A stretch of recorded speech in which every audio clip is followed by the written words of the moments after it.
Hey guys, what is up? It is Bibs7 here again, and welcome to another RuneScape 3 vlog here today. My apologies for this one coming out a little bit late. It's a day late from when the month ahead video came out, but the month ahead video did come out yesterday on Friday, but unfortunately it didn't come out before my lunch break, which is at around noon my time, obviously.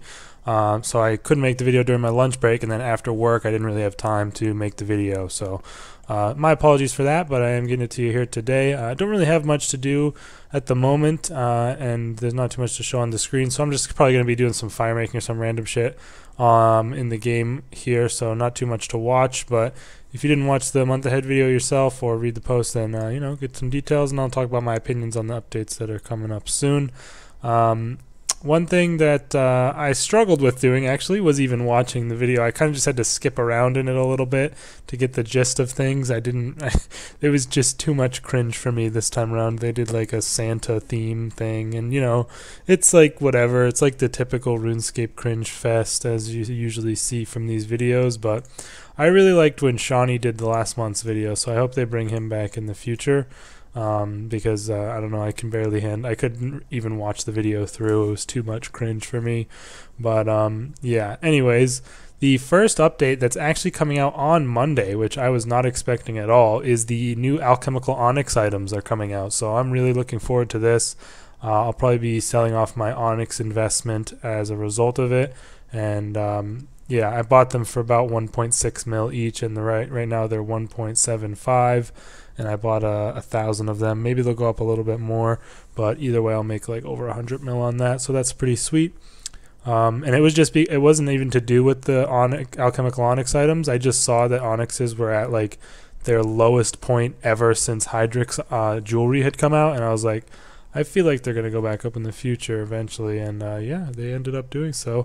Obviously, their price recently has been affected a lot by or not ED1 or 2, but both Elite Dungeons as a whole, with the Onyx Dust making them come into the game a lot more frequently and regularly is the important bit.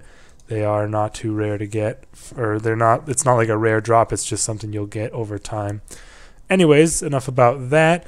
The 3 alchemical onyx items that are coming into the game were all announced at RuneFest, so we knew these were coming, and they said they were coming this year. Good to see they are in fact coming this year. So they haven't really let us down yet, thankfully, with anything they said at RuneFest. Despite RuneFest not being the most exciting reveals, the Needle Skips quest came out this month.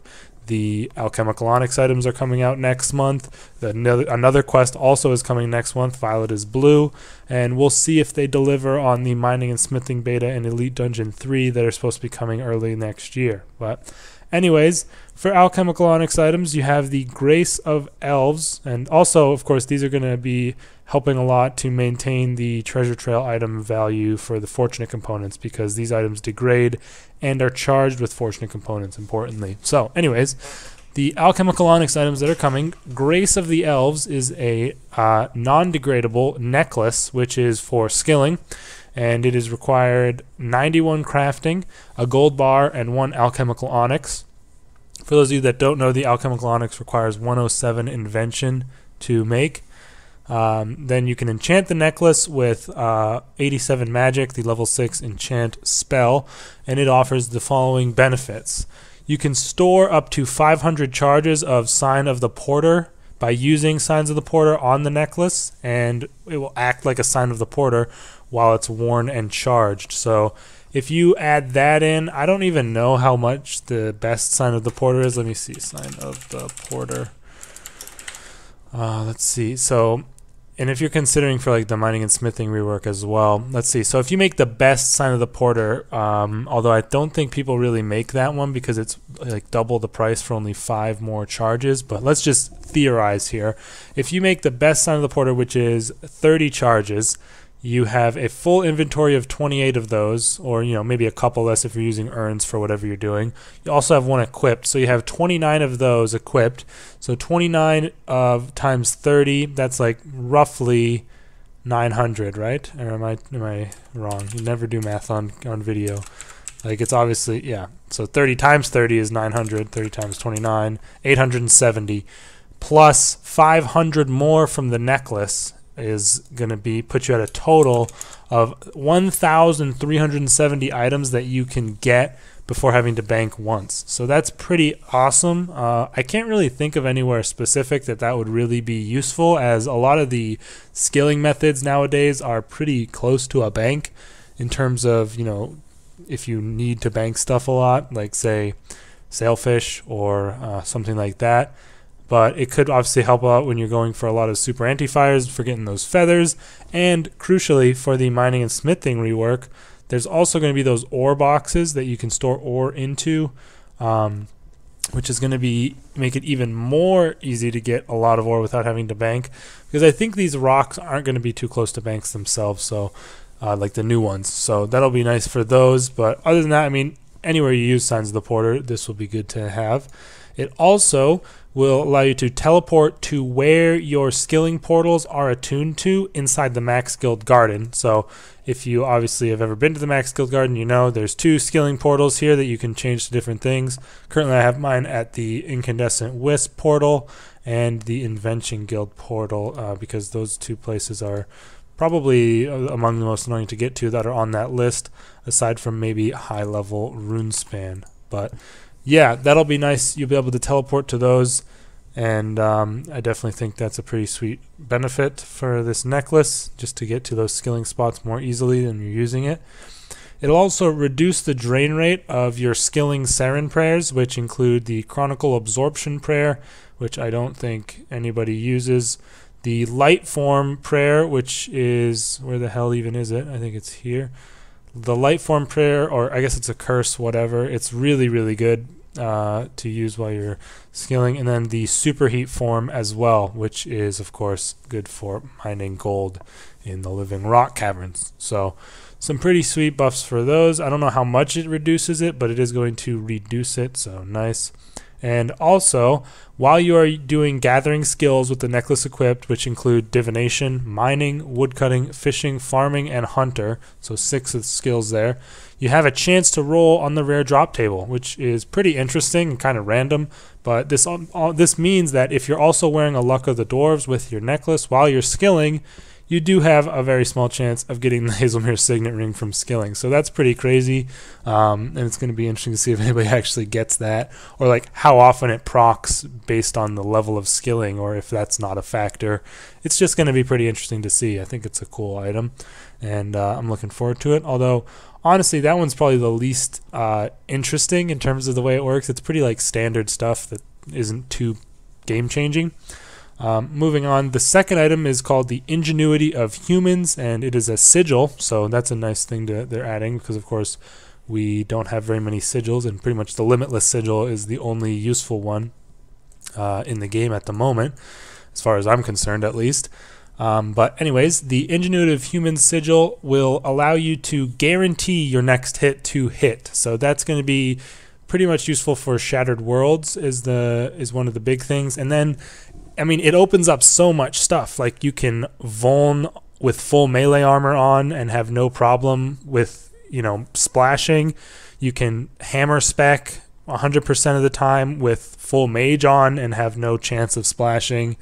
It's going to be insane. I'm sure people are going to use it to the fullest at a lot of places, just for not only for the convenience, but also for just the utility. And then you can save so many inventory. Like, if you bring like a whole mage switch just to Vuln some places, like I know people do that for like next speed kills, like that might, you know, that'll probably make a huge difference if you don't have to do all that switching, I guess. I'm not sure though, but the implications are pretty insane. And then for high level Shattered Worlds, I mean, people are gonna, or mostly that Kags guy who's always posting on Reddit is gonna be definitely utilizing this to push higher with the 100% hit chance, because the monsters get so high defense up on the higher worlds. But yeah, this requires 114 invention to make, and requires an alchemical onyx, 10 stunning components, 750 smooth parts, and 50 direct components. So that's pretty hard to make, to be honest.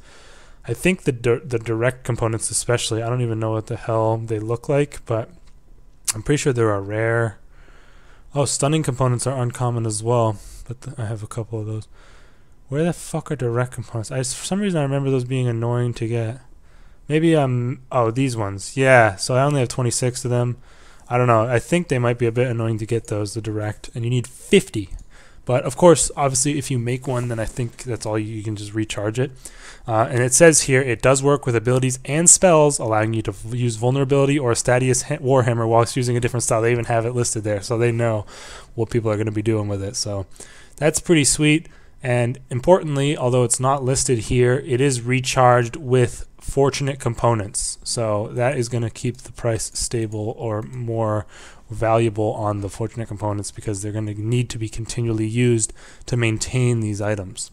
The last item is just a pretty sweet convenience item. It's called the Passage of the Abyss, and it is a pocket slot item.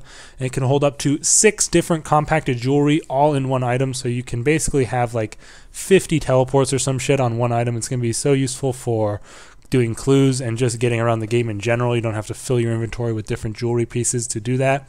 It is a 118 invention item, so very high level. 1 alchemical onyx, 50 magic components, and a teleportation compactor to make this, and it can store up to 6 of any of the compacted jewelry made from invention. To add any of those particular pieces of jewelry to the Passage of the Abyss requires 100 times the maximum charge of the jewelry. So to add an amulet of glory, you would need 400 charges on your how the fuck does that work? I don't know. That sounds confusing. But apparently you'd need 400 charges on your or your compacted one. Although I don't think it can hold that many charges. I don't have a glory though, so that sucks. But you can combine any of the different forms of an item to reach this number, including an already compacted version of the item. Oh, I see. Oh, okay. So you can just add on non-compacted versions until you have 400 charges, and then it has it in there as a glory. Or you can add a compacted one, and that'll take all the charges from that. Okay, that makes sense. That makes sense. They explained it a little bit more there. It can also be recolored, similar to the way they recently changed rune pouches, so that you can have multiple and have different teleports on each of them, which I think is pretty cool. But I'm pretty sure that at most you would only ever need 2. I don't think there's more than 12 different useful types of compacted jewelry in the game, but I could be wrong on that. But I don't see why you'd ever need more than 2. You guys can correct me if I'm wrong. Teleporting with the Passage of the Abyss removes charges from the item, and it can be recharged at a rate of 500 charges per fortunate component. So that is way more than I thought it was going to be honest. I thought it was going to be maybe 100 charges per fortunate component, but goddamn. But I mean, anybody doing clue scrolls is going to use this item and then end up getting fortunate components to recharge it with. So obviously you'll get more than 1 fortunate component per 500 charges while you're using it, but still it's something to maintain the price a little bit better, and I think it's a pretty sweet addition to the game, and I'm looking forward to these items. They come out on Monday, so if you want them, better start disassembling for all those components you need. Aside from the necklace, I think you have to make the other ones yourself. I'm pretty sure, yeah. But yeah, that's coming out this Monday. Really looking forward to that one. So yeah, that's pretty much all there is for that update. Then they talked a little bit, they've talked about the winter weekends again. I already went over all the winter weekends, although if you don't know, this weekend right now currently occurring is the Elite Dungeons and Dungeoneering weekend. So you can go get double tokens from Dunge and Elite Dungeons and a bunch of other little bonuses if you'd like to partake in that. So just reminding you, and then obviously all the other weekends are coming up as well. I'm not going to list them again. If you want, you can check out my other video from Monday for the full details of all the weekends. They then discussed the Violet is Blue quest, which is, of course, the quest also announced at RuneFest. That is coming out. I think they actually gave a date for this one as well. Yeah, this one's coming out on December 17th, so 2 weeks from Monday. Pretty good amount. So I think we're going to have 2 patch weeks this month. So one the week following Monday, and then the last week of the month is also going to be a patch week. I mean, that's Christmas week, so you can't really expect them to have an update then, to be honest. But yeah, this is basically like a sequel kind of to the Myths of the Whitelands, a spiritual successor, and I mean, it's a quest, so they didn't give too much details on it. They just gave you a gist of, you know, the story behind it. But I'm looking forward to trying it out. Obviously, we had the needle skips already come out pretty recently. We'll see how this one is in terms of the story, and I'm looking forward to seeing the visuals, because the snow, just like a snowy RuneScape, looks really cool. I think the snow effects in this game are quite good. So looking forward to trying this quest out. Also, it's important to note it's a novice quest with no requirements, so it's available to all players, but there is additional post-quest XP available for those high-level players to make sure it's worth our time, although I don't really care about XP anymore because I'm max total, but I'm not really someone who's going to go for 120s in skills, at least not on my main, but we'll see. Either way, also the Advent calendar is going on, so if you click on this little snowman thing, you can click on the Advent calendar, and every day you can open up one of these little things, get a little prize for yourself, so that's pretty nice. I think I got some pinata thing today, yeah, and a cosmetic token for like a wreath or something, so make sure you do that every day. Nice to have the free little stuff. Also, the festive aura is now active. 50k bonus XP a day, lasts for 30 minutes. The last thing they mentioned was the Christmas cracker. I don't even know what this is, but it looked like it was a huge fucking Christmas cracker at the Grand Exchange, and it'll be available to open around once per day, and apparently to take part you must have contributed 100 festive papers. I don't know what the hell that is, but if you're not online the moment is opened, as long as you contributed, you can grab your reward at any time while the event is still active.